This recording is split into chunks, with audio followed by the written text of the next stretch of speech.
There's a good bit of rust on the underside of this van. Not through rust, no.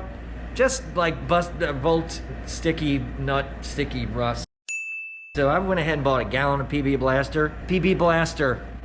Rust hates it. I love it.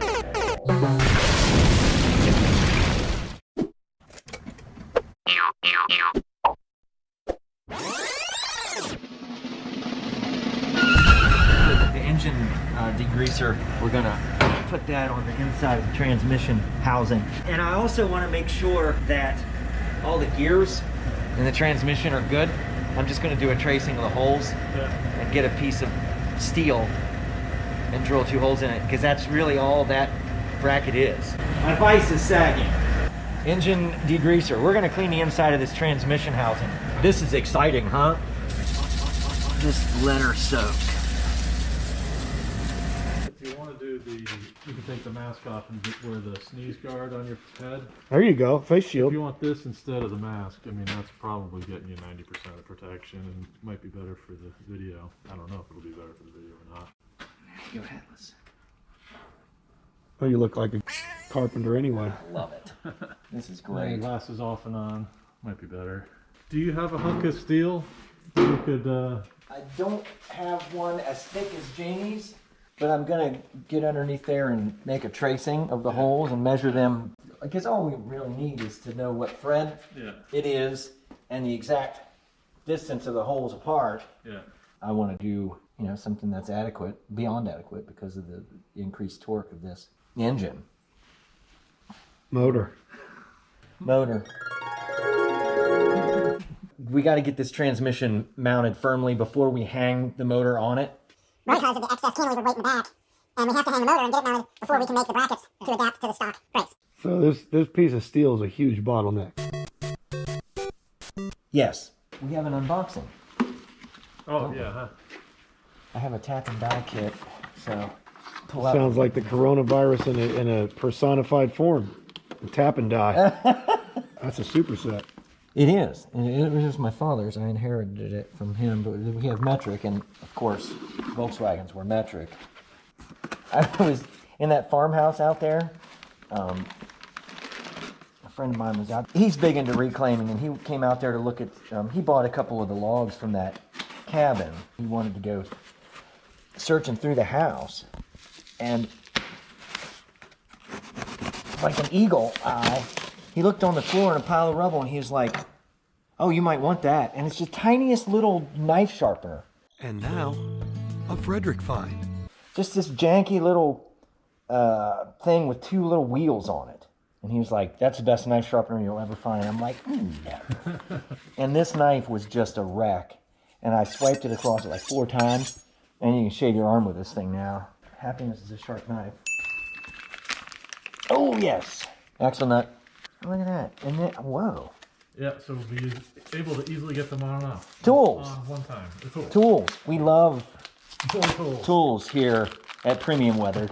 And then the EisforEV Speed Shop. Oh, look at this. Wow, 46 millimeter. That's crazy. I didn't want to look for that tool when the time came. Very smart. So we should have A sticker. a link in the description. JBugs, Oceanside, California. An axle nut tool. It came with it. Yeah. Man, I was super tight budget kid. We only have 3 axle nuts. And there should only be 2. Right? Well, I ordered 3, so it might only. You got a spare. I got a spare. Oops. Okay, good. Well, that's fine. Yeah, see the axle nut here is what we're replacing. That's a good thing to replace right there. Yes, it is. Looks like the wheel studs have been replaced. I'm gonna take all this off, check the drums.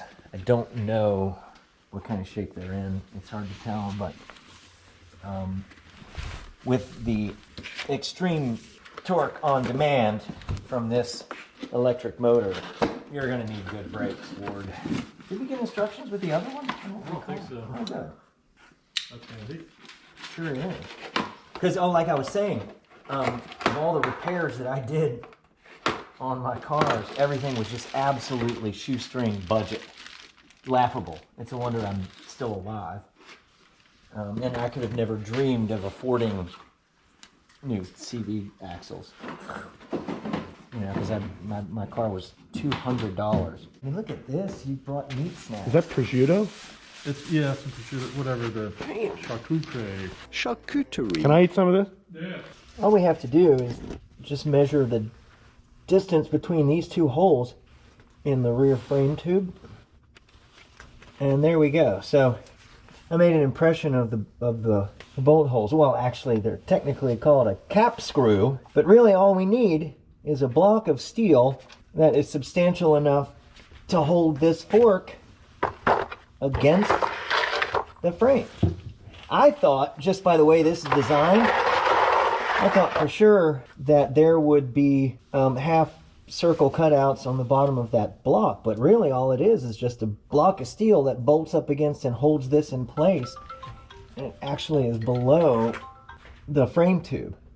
So now that we have the distance of the holes marked on the paper, just by trial and error, I'm going to see if I happen to have a tap so I can judge the size of these cap screws that will hold the piece of metal in place.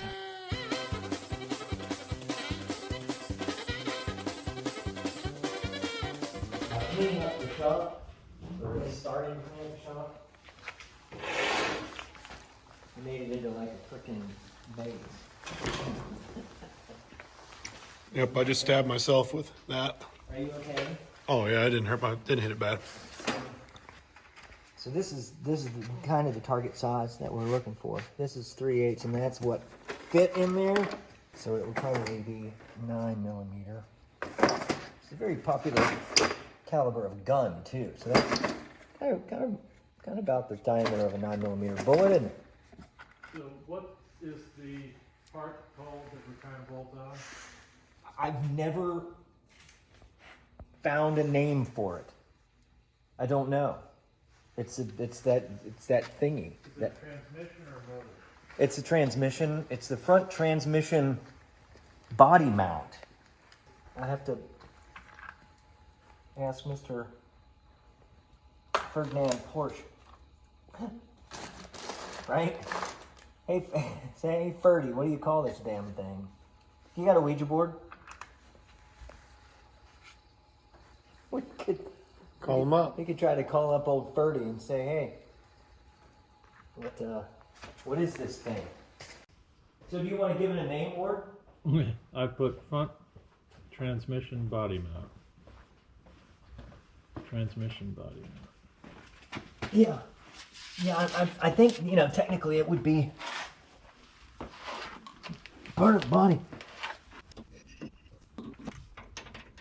It's all in German. This is the appropriate tap and die set for this vehicle. I think we might have a winner here. Be nice if you did. That's it. 10 by 1.5. Everything's labeled in German, yet on the actual tap itself, it was made in Japan. So that's in as far as I'd want it to go. So I'm going to put a dot on this tap. We'll pull it out and measure how far this went up inside the torsion tube. That's how far the bolt has to protrude into the torsion tube. So we'll measure that and then add the thickness of our bar, and that'll be how long the fasteners need to be. We're going to run the shift transmission through the gears and make sure everything's right. I think that's right. M7 by 1 is the fastener for the shift tube. So we'll be able to determine the state of our transmission here. You say Tommy's got a creeper? I got a creeper up. You got a creeper. I got a creeper. And I got one, and when I find it, we can have creeper races across the shop. And now, a Frederick find. Brought to you by premium weathered, handmade wooden furniture and structures. Now this is an old Art Deco armoire that the box foot was broken off of it. And there's just a few little things that I'm doing to restore it. And then I don't know if I'm going to go into the trouble of repairing the veneer or not, and we'll see. See how if anybody has any interest in it, because I don't want it. What was I doing? Almost like forceps. So we want the shifter to be back. First is that way and forward. So that. So basically what this is on the front of the transmission there's just a rod that turns and goes forward and backward. Let's slide that on there and see what happens. Ugh. Hey, could you go man the gear shift? Put it in first. Okay, hold up. Go ahead and put it back into second. See the transmission's got to go higher. Hey, Adam. Yo. Could you slide me the bottle jack? I think it's right here on the end. So what we're doing is we have to support the transmission and get it into its normal position. And it's not because, hey, we are missing the whatever part that nobody knows what it's called.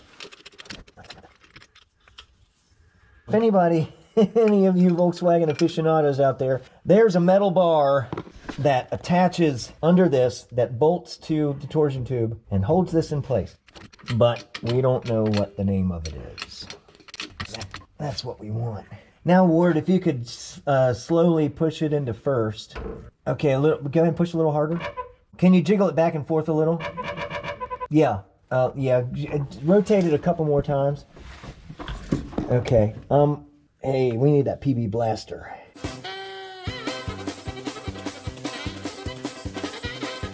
Thank you. You could spray PB Blaster on a dead cat and it'd bring it back to life.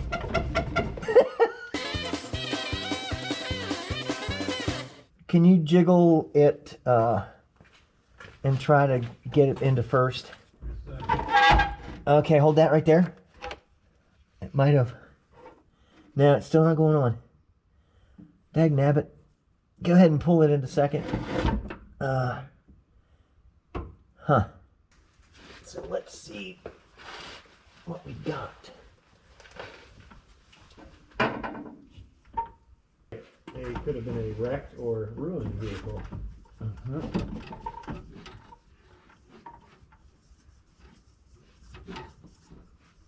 Oh, it's turned. See that? Yeah, there you go, baby. Yep. That's all you need, isn't it? Yeah, see if you can put it in second. Okay. Is that the first? Here comes second. Yep, see that. Okay, go back to first. Okay, see, watch the ratio of the this to this. Yeah. Okay, see how the bolts are turning on that side? I'm turning it about the same. Go ahead and shift it into second, Ward. See, they turn faster per revolution. We got a good transmission, folks. All right. We definitely need, you want to go ahead and order front rotors. I don't think we're going to be able to machine those pits out. While we're looking at brakes, let's see if we can get these, this drum off the back here.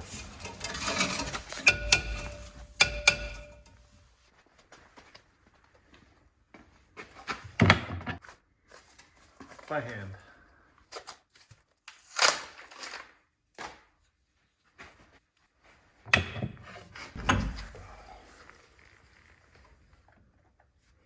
Yeah, need to hold this.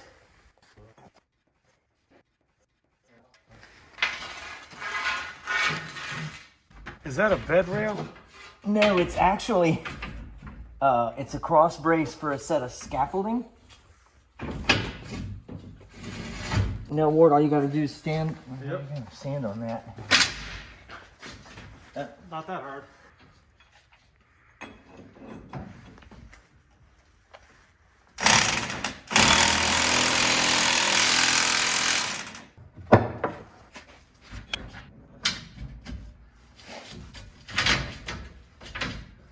Ah, yes. Much better. Okay, we can pull this off. The wheel bearings feel pretty good on this thing. We'll want to repack them with grease Yeah. so you can attain the 100-mile-an-hour maximum speed. 85. Kilometer. Somebody had these off because that was very, very easy. Okay, so we're gonna need new brake shoes. How important is stopping to you, Ward? Probably want to rebuild these, you know. Yep. So we're gonna go ahead and do a preemptive soaking with PB Blaster. So we're gonna pull the other one off and go ahead and do some preemptive blasting. So a cotter pin.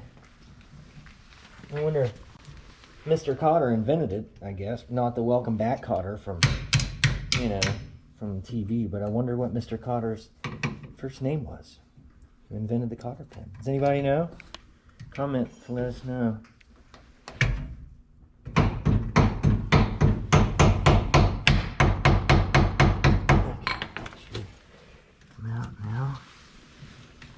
Now I've got the stupid theme song of Welcome Back Cotter in my head. Welcome Thanks, back. Scott. Welcome back. I can't do any more. We'll get copyright strike.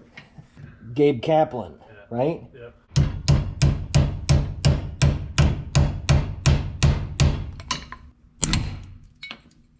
Oh, hey, I broke my pliers. Ah, damn it. I mean, that bad boy's in there. I have to get the vice grips. Tighter grip down here. Yeah, just there. Jesus. I wouldn't mind getting a case of this stuff. Hint, hint.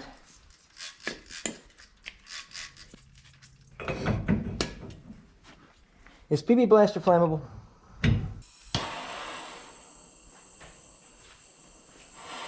This is MAP gas, way better than propane. Burns at a much higher temperature.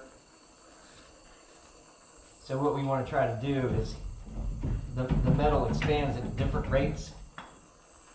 And if you get the bolt hot, or the nut, hopefully it'll loosen up just a little bit. Hey, the PB Blaster is not flammable. Good news.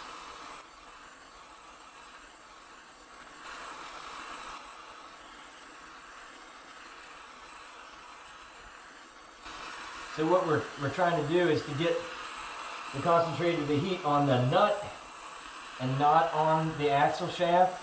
So the nut will expand a little bit, and the axle shaft won't expand as much because it's not getting quite as much heat.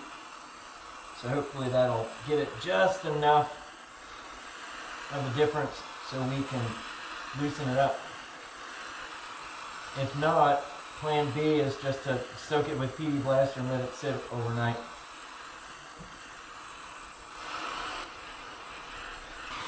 But it's more fun to play with fire.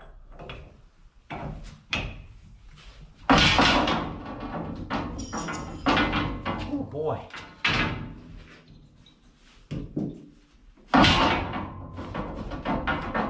Nope, she's not coming off today. Of course, I don't want to touch that because it's hot. You better touch it. See how hot it is. Yeah. Just checking. We're going to cool it down with some PB Blaster. Alright, so that's tabled for now. Meanwhile, I'm going to go ahead and get the 1/2 inch to 1 inch adapter for that, because an impact wrench will take it off more readily than that. We're determining now how far the bolt will go up into the torsion tube. So that, let me find my mark. See that purple mark there? That's how far the thread was in. So we're just going to cut an inch. So it needs to protrude a 1/2 inch beyond the top surface of the bar that we fabricate.